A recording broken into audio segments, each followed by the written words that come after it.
Aloha, mahalo, and all that other crap. It's Tiki with Ray live from the Crow's Nest in Northeast Tacoma. Here's Ray. Hi everyone, this is Ray, or some of you might know me as Tiki with Ray. We are today at the Crow's Nest in Northeast Tacoma, Washington. And today we're going to talk about how this whole place came to be with our good friend Susan Knepper.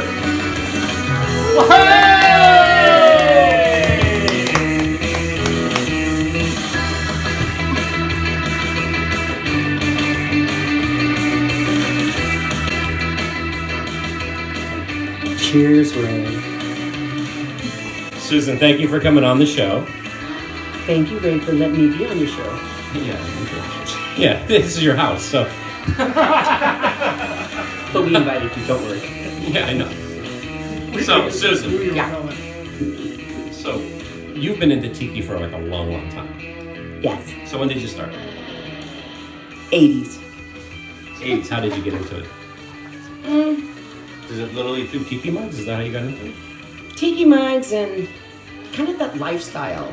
It's like it's, well, because in the 70s, okay, it is a part of it. I hate using the term escapism. It's overused. I think it's an overrated term for Tiki. Why do you think so? I think that's the reason why I like Tiki. Well, no, because it shouldn't be an escapism. It's people have it as part of their life. It's that being mellow, enjoying a nice, properly done scratch cocktail. What are you drinking then? I don't know. Can I try it? Sure. Michael made it.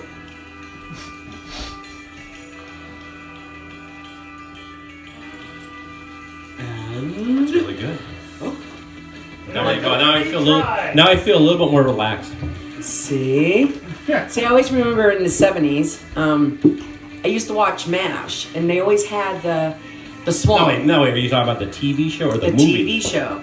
Oh, I was too young to watch the movie. My parents were horrified when I wanted to go see it. Yeah, the movie's a lot different than the TV show. But I did watch it when I could. That was hysterical. No, but in the show they had the SWAT. The TV show MASH came out, I think, in '72, and we watched it all the time. My dad and mom loved it, and we'd sit and watch it.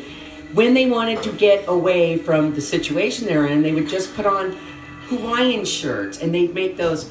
I bet they were just God-wrenching, stomach-wrenching, awful martinis, but they escaped. They wore their, like I said, their Hawaiian shirts and their hats, and they would just sit back and talk about nothing about the war. Hold on, there was a name for their little bars. The Swamp. The Swamp, was that what it's called? The Swamp. Yeah, the Swamp. And I just was always amazed. Right, because they're always wearing for me, they're always wearing aloha shirts and stuff like that. Always. And if they went out for roll call, they wore those. And they were under their turnouts, or I see you.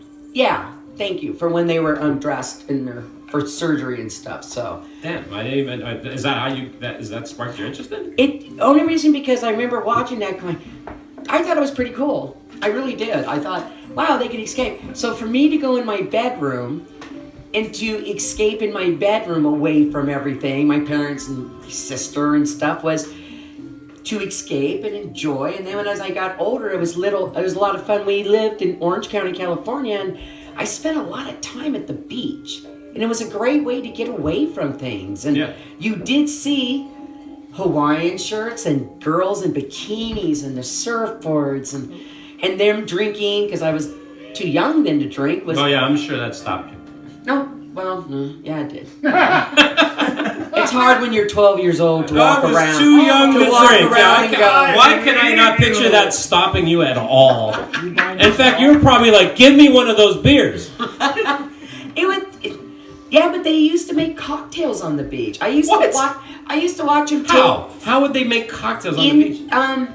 They would just kind of mix them up, have an ice chest, and have soda pops, and underneath was the alcohol, and they could pour it in, stir them up. See, mayonnaise jar, and then when we got older, Gatorade. Is that intentional? The reason, out of all the jars in the world, you have to say a mayonnaise jar. Did they clean out the jar first?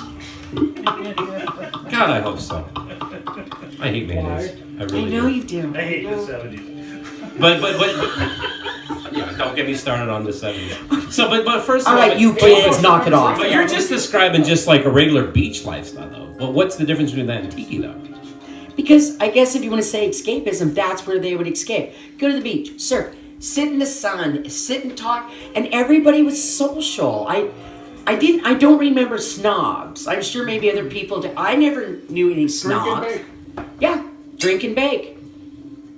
Drink and bake. Yeah. So how did the tiki element come in for you then? Was it the mugs or how? When I got older, a lot of it was, and besides just the tiki mugs, was all of a sudden, you know, and yes, they were probably generic, was your pina coladas, your strawberry daiquiris. For me, being that young, those are fun. They're fruity. They're refreshing. Oh yeah, they are. And So strong? Yes. No. and strong, yes. Okay, all right. And strong because rum was much cheaper of an alcohol back then. It really was. alcohol. Huh? It was alcohol. Was it? It was a cheap alcohol though. Was it really? Like compared to like vodka or like Compared to vodka and your whiskeys. It was. Bourbons, ryes, yeah. Because you gotta remember how long some of this has been around, but the rums, daiquiris, like I said, I like the strawberry because I kind of like the sweetness. Yeah, all right. So, but no, then it came from there and then started to go skiing, go up to Lake Tahoe, and then there was Harvey's and Trader Dick's when I was a kid with my parents. When did you move up to Reno? Michael and I didn't move there till 98. And is that when you started going to Harvey's? And No, I'd been going there with my parents. Oh, okay. Growing okay. up. So what was there was one of those bars had a long ass aquarium. Trader Dick's. And What- when I what was was that old like? enough to finally get a drink, that was it. I was hooked. And I remember just opening, I might have one of the menus around, who knows.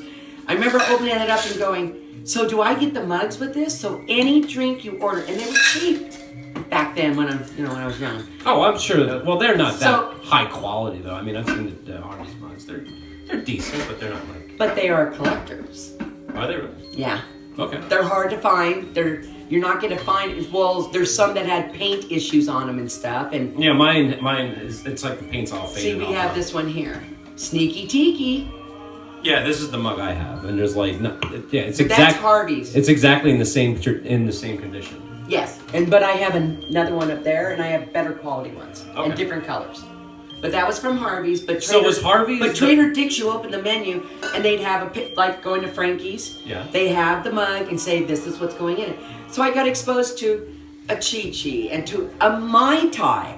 That was like Is that the first time you had a Mai Tai? Oh yeah, it was because you didn't go to bar. Like I said, pina coladas, your strawberry daiquiris, Yes. or I'm trying to think of one of the drinks. Zombies. That was another one, but I don't think nobody really knew how to make a zombie properly, right? Way back when, no, they didn't. Yeah, but Trader Dick's was kind of had the same setup like Frankie's. So you open it up and go, I need this mug. I want that drink. I want this mug, and you get to drink it. And they rinse it out, pack it all for you, and hand you the box. And it's like Every drink. every drink, Oh my god. every drink.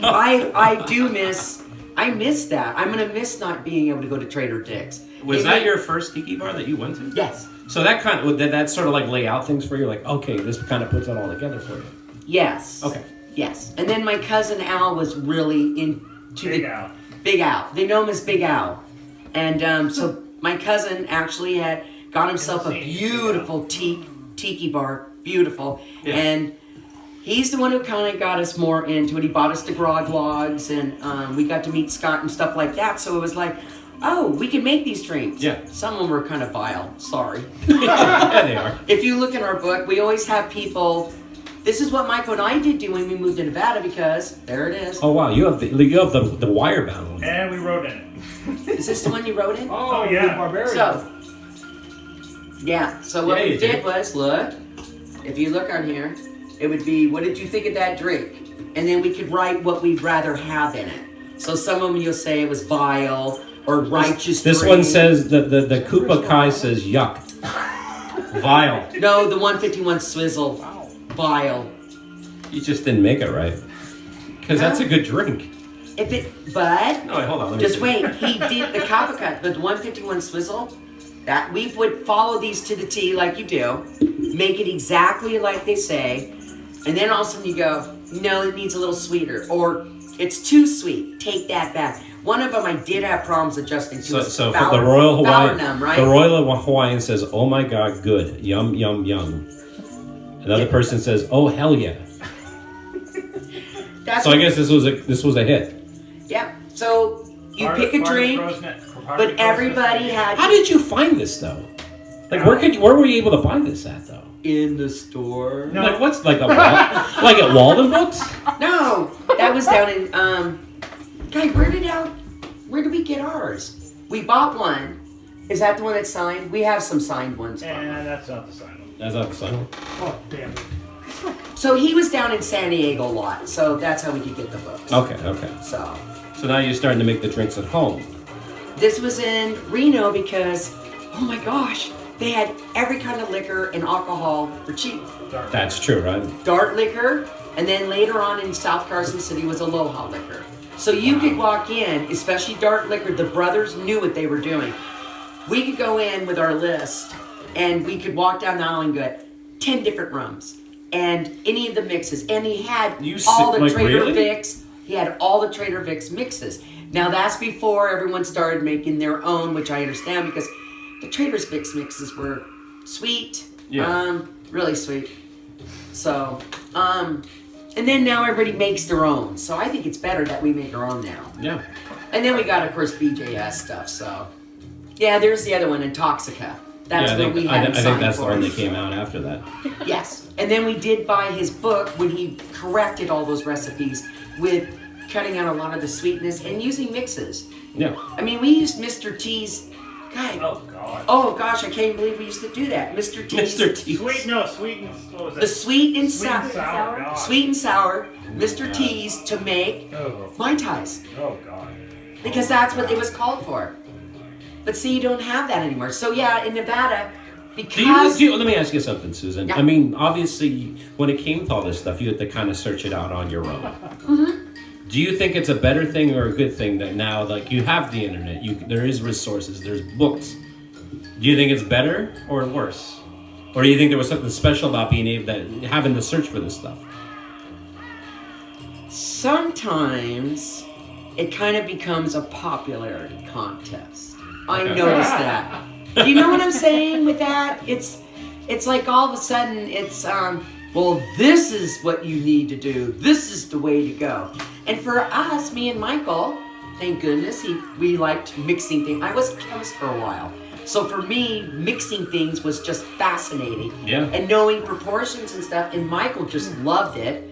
And so we would experiment, like you saw in the book. You'll see that we would cross things off. Don't put so much Fowler Numb. Don't put a lot of, I forget all the other mixes. Yeah. But that's what we learned. And you learn that stuff. That's like, I think, like, I hate to throw in names, but come on, Jason Alexander, he can whip out a good drink. And if you tell him what you're looking for, that's what I appreciate with him. Yeah, because we have friends that are gluten-free, who can't do this, who can't have that. You want to talk about it like a mad chemist. I mean, we're lucky that we have someone like Jason Alexander here that can come. And there's people that fly in to Tacoma to go have his drinks. Yeah, because you saw Sean Austin, he was there. Yeah, there's so many people that are like, hey, are you going to be coming up to Seattle? Like, no, we're here just to go down to the Devil's Reef. Because Jason's drinks are that good. That was one of the things when we moved up here. We had hoped. We used to go to the Islander. That was the only. Oh, I remember that. That was down on Union Street. It was what they built there, that fancy hotel. Four Seasons. And that's the only way. And the gentleman there knew us because we'd go in there as often as we could, and he'd pull out the grog log and goes, "What do you guys want?" Oh wow. It was nice, and we laughed, and we would bring ours in when we got the Intoxica, and he's like, "This is great. Well, can I just look at some of these recipes?" And so, no, I liked the Islander, but then I realized there's no other tiki bars. Oh, and then there was that Hula Gyms. What was that Hula one Hula. called? Hula Hula opened up in like 2006. That was actually the one that was next to Teeny Biggs. Oh my God! Now that was a bar. Yeah. Tina Biggs, best martini bar. Oh my gosh! But then you go into that gyms and. Yeah, my favorite martini that they served there was a vodka martini. Absolutely. Thank you. You're rude. Know your room, Ray. Know your room. Yeah, I am knowing my room. That's why I said it. That's what we like about you. Well, when you were going, was Trader Vic's still open? The one that was in the No. Weston. And it just closed, I think, when we moved up here. Oh, it's your fault. Yeah, It was my fault. Oh man. But we did go to the Trader Vic's in Chicago. Chicago. Okay. That one was spectacular. Oh, and we man. purposely, when we went, Michael took me for my birthday. It's on St. Patrick's Day. So he goes, "You're going to Chicago. They're going to dye the river green for you." But we did go to that Trader Vic's. That was absolutely fabulous. And then we did go to the one in Hollywood. Wow. That one's spectacular. Was. And then the last Trader Vic's we got to go to was the one in Portland before they closed it. Yeah, that's how it kind of goes when it comes to tiki bars. It's like you got to enjoy them now because they could be closed tomorrow. I mean, Yes, but Trader Vic's also did try to make it. It was kind of fancy. It was that little above, like Don the Beachcomber. A Trader Vic's Don the Beachcomber. They call them tiki bars is a misnomer because they were restaurants. They were full on sit down and eat. That's restaurants. There was a bar in it. Yes. But it was, I bet you for a lot of people, they just saw that the reason, from what I understand, the reason why the Trader Vic's. I did like Don the Beachcombers. But see, that used to be Sam's Seafood. That was our local place. Yeah. So many of my friends worked there. We'd hang out there and stuff. And when it became Don the Beachcomber, it was fun the first year. And then, I don't know, after that, the food wasn't that good. And you could tell it wasn't going to go as far as it should have done. I'll tell you what, Susan, when I went to Don the Beachcomber, that place is huge. Yes. It's huge. Yes. And I remember, and it was dead when I was there. And I remember just thinking to myself, like, Oh my God. are they filling this place up? They can't. And even so, the reason why the place got sold is supposedly they made so much money on that land that it doesn't matter how much business that they were getting. Because I think they laid down like millions of dollars. It wouldn't have mattered if it was a Disneyland little restaurant there. It would have sold. We know, I grew up in that area, so I know that property is ideal for, I hate to say, you got the canal behind you. Yeah. So what do you think is going to be built there? Condos. Homes, condos. So unfortunately, Orange County was like that. Well, speaking of that, is that sort of why you guys decided to build your own Tiki escape in your own house? Yes. Or is it just a collection of all your stuff and just... Nope. Michael knows that I've been collecting this stuff for years, and he used to actually say when we moved into Nevada, he goes, "What are you going to do with this?" And I go, just play along. Just amuse me. Just play along with me. Yeah. And our house it was a ranch home. You saw the picture of it and stuff. So it was more of a one-story ranch home, very open, and it just didn't work. We couldn't figure out how to put a tiki bar in there.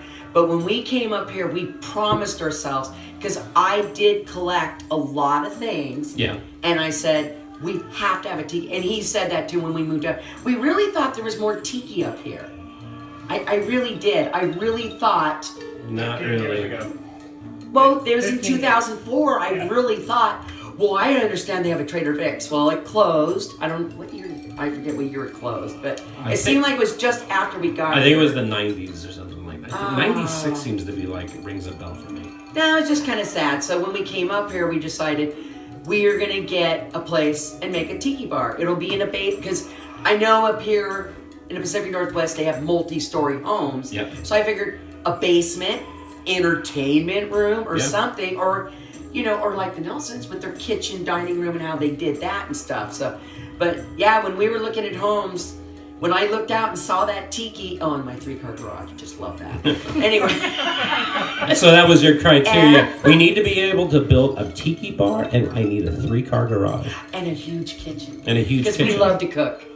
We Yeah. love to cook. Yeah, you do. So, no, I looked out and there was this little tiny tiki, and it was from the Philippines. Fernwood. The people who lived here. Yeah. No, it's from the Philippines. Yeah, Fernwood. It's a Fernwood Tiki. Oh! Anyways. Sorry.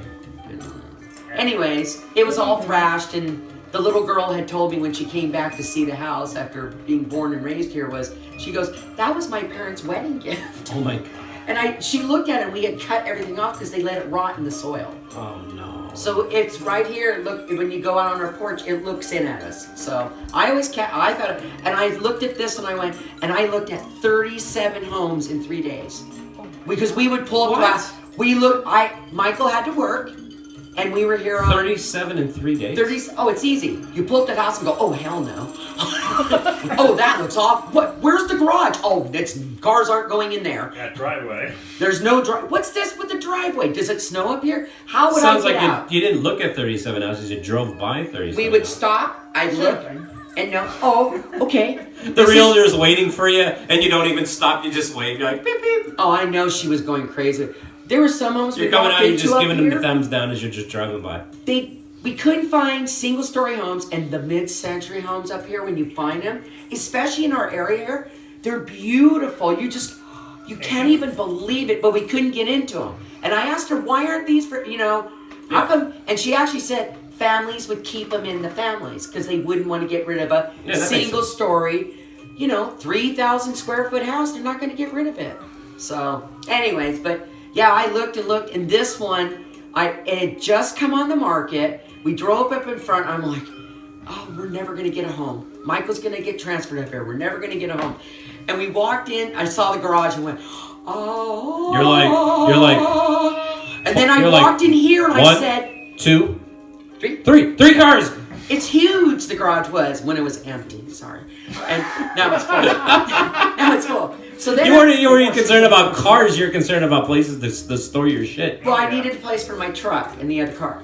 So we come into the laundry room and I go, oh, look, a laundry room, and it's a proper big sink. And then I walked in this room and there's actually, we haven't done it yet. I don't know if it works.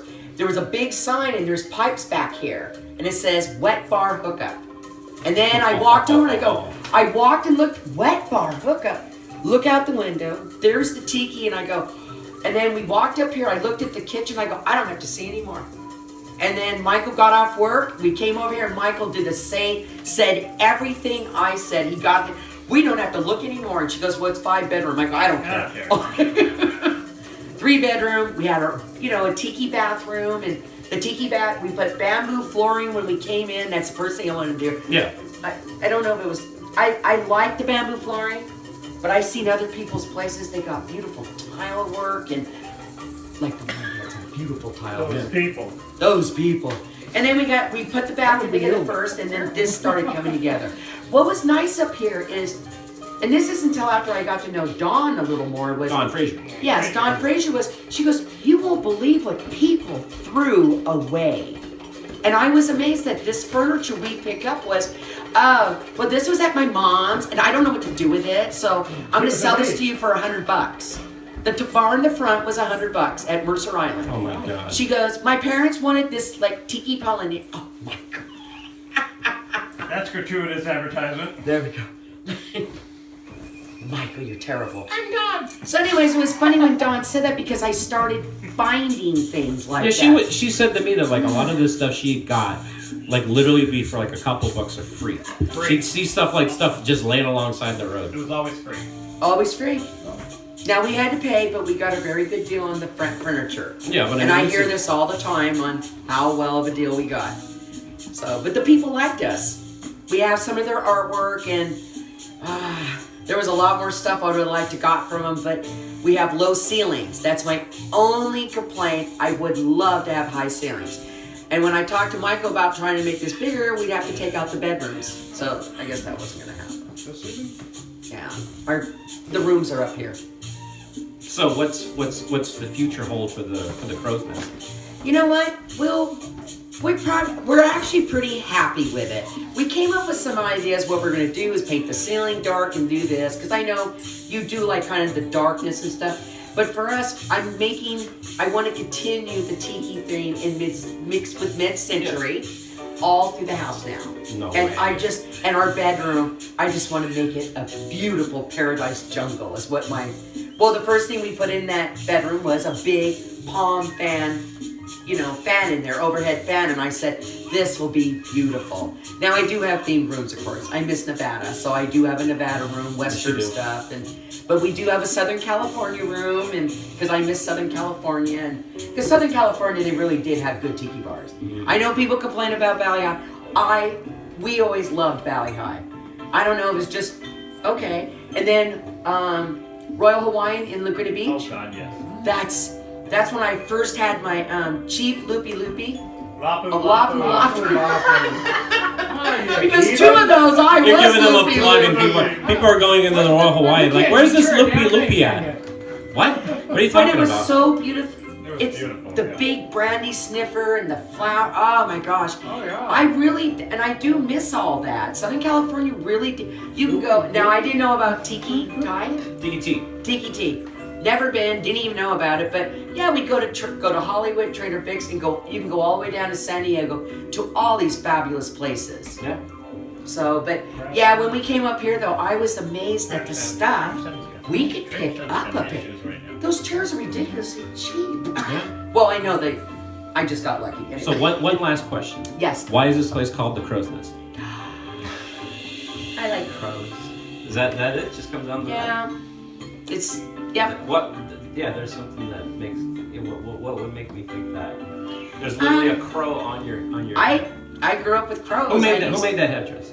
Liza Voodoo Doll. Yeah, she does amazing head work. Like what would that be? Is that a head? What is that? What is that technical term for what you're wearing? A headdress? Oh, I like that. Almost sounds like a cannibal. It's a headdress. And with that, everyone, thank you for coming out. Aloha and mahalo and all that other crap. Bye.